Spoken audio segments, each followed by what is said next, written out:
কংগ্ৰেছ থাকিলেও এইবাৰ আমি বৰপেটা সমষ্টিত বিপুল ভোটত জিকাটো নিশ্চিত আছিল। বিগত লোকসভাৰ ইলেকশ্যনৰ ৰিজাল্টে আমাক নিশ্চিতভাৱে দেখুৱাই দিছিলে যে আমাৰ বৰপেটাত এইবাৰ বিজেপি বা এজিপি জিকিবই। কংগ্ৰেছৰ প্ৰাৰ্থীজনৰ মনোনয়ন কেঞ্চেল হোৱাত মই নিজে বেয়াই পাইছোঁ, কাৰণ যুদ্ধত যদি সন্মুখত কম্পিটিটৰ নাথাকে কাৰ লগত আপুনি কম্পিটিশ্যন কৰিব। কংগ্ৰেছৰ প্ৰাৰ্থীজন থাকিলে মই ভাল পালোহেঁতেন, কিন্তু ইলেকশ্যন কমিশ্যনৰ ওপৰতো আৰু মই ক'ব নোৱাৰোঁ। কালি গৌৰৱ গগৈয়ে এখন সভা কৰিছিল আৰু তাত সভাত তেওঁ কৈছে যে তেওঁ নতুন বৰ অসম কৰিব, কিন্তু তাত মানে শংকৰদেৱৰ লগত আদান প্ৰদান ৰাখিব, তাৰমানে তেওঁ নতুন বৰ অসমখনত বেচিকেলি আমাৰ যিটো ঐতিহ্য সংস্কৃতি তেওঁ বিসৰ্জন দিব খোজে। লাচিতৰ লগত বাঘ হাজৰিকা কেনেকৈ থাকিব? বাঘ হাজৰিকা বোলাটো মানুহেই নাছিলে। শংকৰৰ লগত মাধৱদেৱ যে থাকিব এইটোতো বৰপেটাৰ মানুহে ৰন্ধে ৰন্ধে জানে। শংকৰদেৱৰ লগত ছাৰ দৰে কোন আছিলে? মাধৱদেৱ আছিলে নে আজান ফকীৰ আছিলে? এই যে কথাবোৰ কয়, ইনডাইৰেক্টলি তেওঁ কি কৈছে যে বাংলাদেশী আৰু আমি একেলগে থাকিব লাগিব। তাৰ মানে তেওঁ কি বুজাইছে যে নতুন বৰ অসমত বাংলাদেশীসকল আৰু অসমীয়াসকলক মই একেলগ কৰি দিম। তাৰমানে তেওঁ কৈয়ে দিয়ক যে আমাৰ সত্ৰ মন্দিৰ ল'ৰা ছোৱালী যি আছে মই বিসৰ্জন দি দিম। এনেকুৱা বৰ অসম আমাক নালাগে। আমাক কোনখন বৰ অসম লাগে?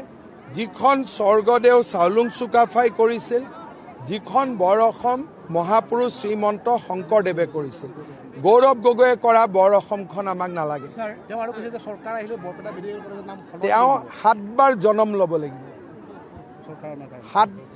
বৰপেটা মেডিকেল কলেজৰ নাম বৰপেটা লিখা হৈ গ'ল। ইয়াক চেঞ্জ কৰিবৰ কাৰণে গৌৰৱ গগৈ এটা 7 বাৰ জন্ম ল'ব লাগিব।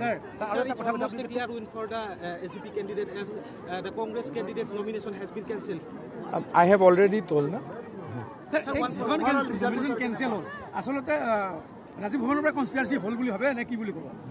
কংগ্ৰেছ দলৰ ভিতৰত বহুত কাজিয়া পেচাল এতিয়াও, আৰু কেইবাজনো ছিনিয়ৰ নেতা আমাৰ পাৰ্টিত আহিব খুজিয়ে আছে। গতিকে কোনে কি কৰে কংগ্ৰেছত আপুনি ধৰিব নোৱাৰে। অভিলেখ এইবাৰ ইমান ভোটত হ'ব। আপোনালোকে নিজে ভাবকচোন, 9টা বজাত ইলেকশ্যন মিটিঙত কোনোবা মানুহ আহে নেকি? আজি এতিয়াওতো দূৰত চাই আহিয়ে আছে মানুহ। এনেকুৱা পৰিৱেশ অসমত আগতে নাছিলে। এইবাৰ ঐতিহাসিক বিজয়ৰ ফালে আমি আগবাঢ়িছোঁ। জাতিটোৰ সংকটৰ মুহূৰ্তত আমি একেলগ হৈ থাকিব লাগিব। একতাৰ বেলেগ কোনো কথা নাই। আজি যিটো কংগ্ৰেছে নতুন বৰ অসমৰ কথা কৈছে, সি আমাৰ কাৰণে এটা ডাঙৰ প্ৰত্যাহ্বান যে এতিয়া অসমত শংকৰদেৱ নচলে, অসমত এতিয়া চাওলুং চুকাফা নচলে, এতিয়া অসমত বাংলাদেশী মূলৰ মানুহৰ শাসন চলিব। কংগ্ৰেছৰ চৰকাৰে ঘোষণা কৰা হৈছে যে এখন যদি সাম্প্ৰদায়িক কথা কয় এখন কঠোৰ আইন অনা হ'ব। সেইকাৰণে মই উল্টাই কৈছোঁ যে কংগ্ৰেছৰ মানুহবিলাকক ধৰি ধৰি পাকিস্তান বাংলাদেশ পঠাই দিব লাগে, যে ইয়াত আৰু কোনো আইন অনাৰ কথাই হ'ব নোৱাৰে। মই অলৰেডি মিটিঙত কৈছোঁৱে যে যোৱাবাৰ আমি 1.5 লাখ বিঘা মাটি এভিকশ্যন কৰিছিলোঁ। এইবাৰ আমাৰ টাৰ্গেট 5 লাখ বিঘা। বৰপেটাটো যিমান খিলঞ্জীয়া মানুহৰ আমি পট্টা দিম, আৰু যি মানুহ খিলঞ্জীয়া নহয় বেদখল কৰি আছে তেওঁলোকক উচ্ছেদ কৰিম। যোৱাকালি মই কৈ দিছোঁ, গৌৰৱ গগৈয়ে ক'লে কি যে আমাৰ অসম চৰকাৰ SIT-য়ে যি ধৰণৰ মত বিনিময় কৰিছে, তথ্যৰ বিনিময় কৰিছে, কাৰণ ইয়াত হত্যাৰ অভিযোগ কৰা হৈছে বা তথ্য আছে।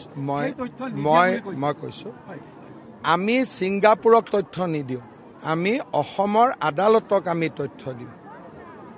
ছিংগাপুৰত অলৰেডি মই কৈছোঁ যে ছিংগাপুৰত তদন্ত নহ'ব বুলি জানিয়েই আমি অসমত এই কেছ ৰেজিষ্টাৰ কৰিছিলোঁ, আৰু আজিলৈকে এজন অভিযুক্ত জেলৰ পৰা ওলাই যাব পৰা নাই। ছিংগাপুৰত যদি আমি কেছ ধৰিলোহেঁতেন তেতিয়াহ'লে আজিতো আমাৰ চব চেজ হৈ গ'লহেঁতেন। যোৱাকালি মই ইতিমধ্যে গুৱাহাটীত এই বিষয়ে বুজাই কৈছোঁ। লাষ্ট ছাৰ আপুনি আজি যিহেতু নিৰ্বাচনী প্ৰচাৰ চলাই আছে সমগ্ৰ অসমত বিজেপি কিমান পাব বুলি ভাবে আৰু নামনি অসমত কিমান পাব? চাওক, মানুহেতো এইবাৰ পাৰিলে 126তকৈ ওপৰ বিজেপিক দিয়াত আছে।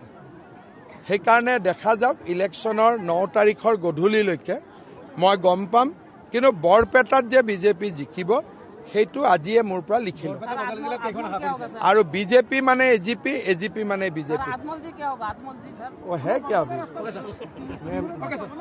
ঠিক আছে দে।